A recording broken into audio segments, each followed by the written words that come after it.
Povestea ta de seară. Haideți să construim împreună o poveste de seară. Ce vrea, Doamne, să ne spună? Ia să vedem. Personajul nostru. Ia să vedem. Cine este personajul nostru? Personajul nostru e cineva care se simte așa devastat, poate, că obiectul ăsta spart. A aflat ceva și nu-i convine, se simte dezamăgit personajul ăsta nostru. Ce are de făcut? Ce are de făcut? Să spună ce are pe suflet, poate, să comunice cu ceilalți.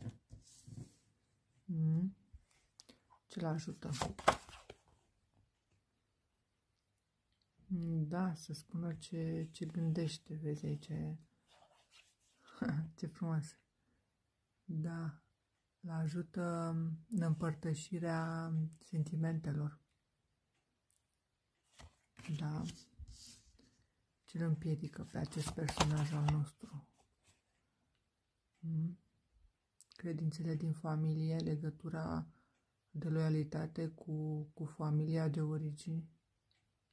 Asta să fie, de frică să nu îi dezamăgească pe cei din familia lui. Asta să fie, să îl împiedice să se exprime cu adevărat.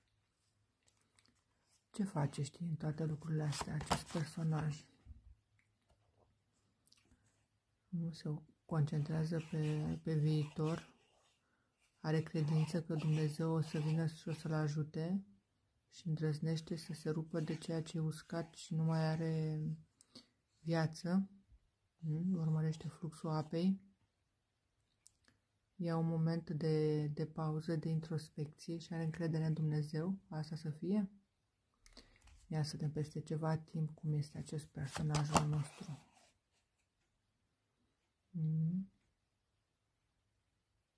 Cum este? Este curajos și plin de viteză.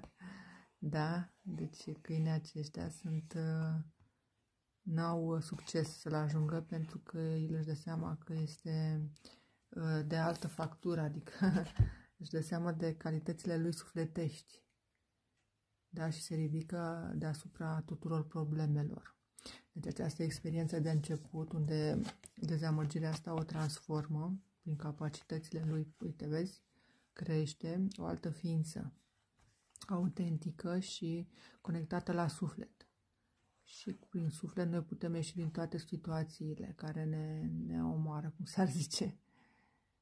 Da.